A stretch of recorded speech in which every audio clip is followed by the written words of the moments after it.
नमस्कार दोस्तों। जन विश्वास संशोधन कानून 2023 में भारत सरकार के द्वारा जिस प्रकार से एस्टैब्लिश किया गया और इस संशोधन में तकरीबन 49 कानून के 288 धाराओं को हटाया गया या उसमें बदलाव किया गया है। अब अहम ये है कि अच्छी बात है, ईज़ ऑफ डूइंग बिज़नेस होना चाहिए, ईज़ ऑफ लिविंग बिज़नेस होना चाहिए और व्यापारी को एक माहौल भी मिलना चाहिए और समाज में रहने वाले हर व्यक्ति को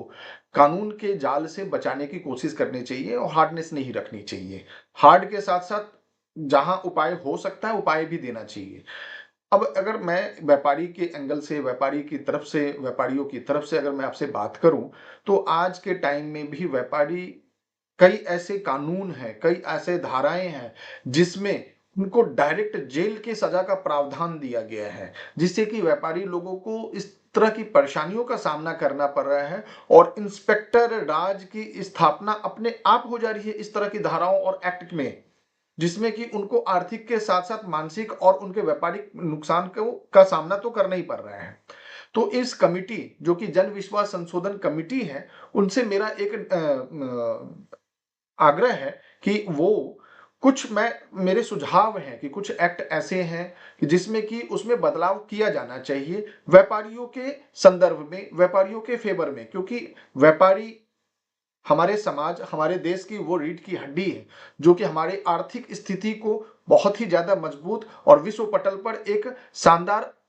एस्टैब्लिश करता है एक इस तरह से कि जिससे कि भारत भी अपने आप को एक स्टैंड कर सके। तो व्यापारियों के लिए भी सरकार को एक कानूनी रूप से इस तरह के ढांचा तैयार करना चाहिए जिससे कि उनको अपने व्यापार करने में परेशानी ना हो। अब जैसे कि मैं आपको एग्जांपल दूं कुछ एक्ट्स का जिसमें जैसे कि labour metrology sorry legal metrology act उसके अंतर्गत में मापने में, तौलने में या पैकेजिंग में अगर किसी भी तरह की व्यापारियों के द्वारा अगर गलती होती है, तो उसमें 1 साल की सजा और जुर्माने का प्रावधान है।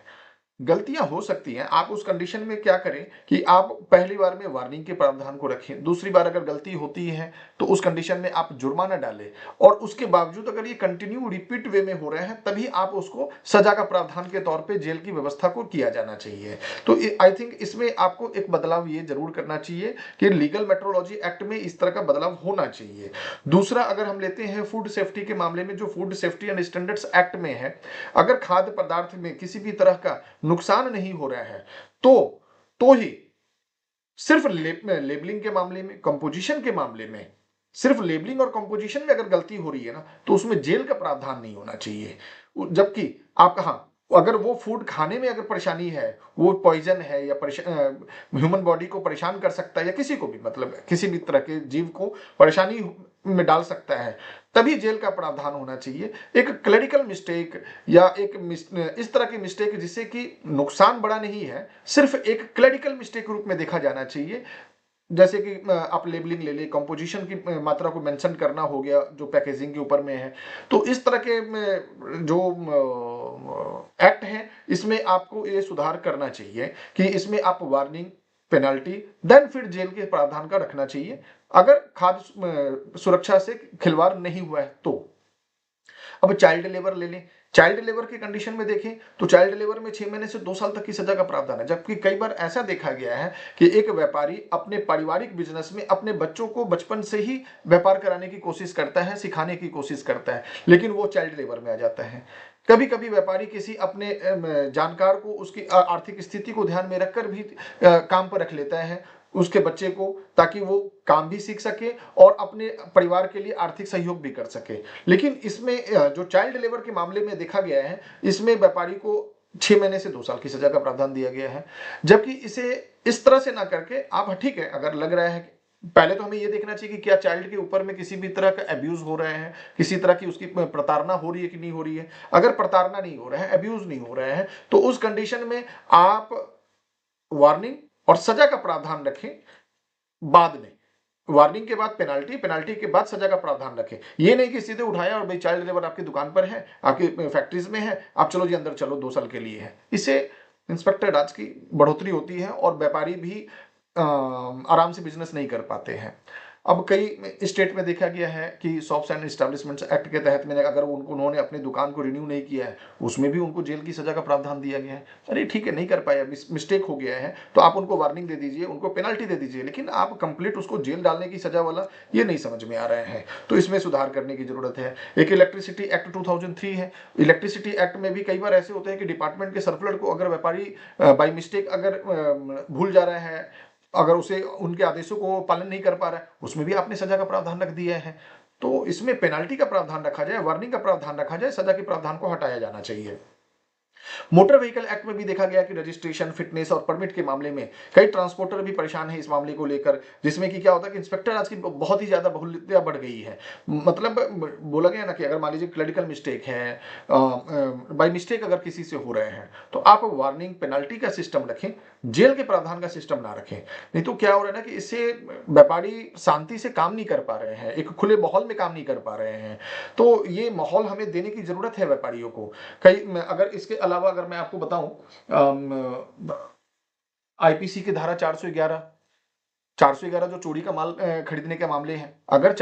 आईपीसी की धारा 411 में कई बार क्या होता है कि व्यापारी गुड फेथ में सामान खरीद लेता है, और जबकि उसके पास सेलर के डिटेल्स, सॉरी बायर के डिटेल भी होते हैं, उसके पास बिल्स भी अवेलेबल होते हैं, उसके बावजूद भी उसे इस तरह के मामलों से जूझना पड़ता है डे वन से। जबकि इसमें होना क्या चाहिए, 411 के टाइम के सिचुएशन में आप पूरी इंक्वायरी तक पहुंचिए कि क्या इंटेंशनली किया गया है, क्या गुड फेथ में किया गया है, और आप इनिशियल स्टेज पर ही व्यापारी को अरेस्ट करने की कोशिश ना किया जाए। और इस प्रावधान को में थोड़ी सी बदलाव की बहुत ज्यादा जरूरी है, क्योंकि आज के टाइम में जितने भी ज्वेलर्स हैं या जितने भी व्यापारी हैं जिनका इस तरह का काम है, जो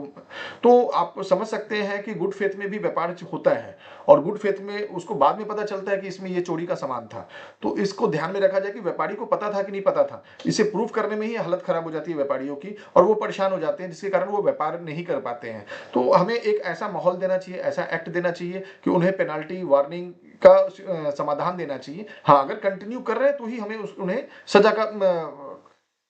एंगल से दिखना चाहिए। अब 415 और 17 आईपीसी में अगर देखें तो उसमें चीटिंग और धोखाधड़ी का मामला है। कई बार ऐसे व्यापारिक लेन देन हो जाते हैं व्यापारियों के द्वारा, जो उनका इंटेंशन नहीं होता है धोखाधड़ी का, लेकिन उसे अगर कानून की भाषा में बोला जाए तो वो धोखाधड़ी में आ जाता है। तो इन सब बातों को ध्यान में रखते हुए भी अगर क्लरिकल मिस्टेक है, इंटेंशनली मिस्टेक नहीं है, जानबूझ के नहीं किया गया है, तो उस कंडीशन में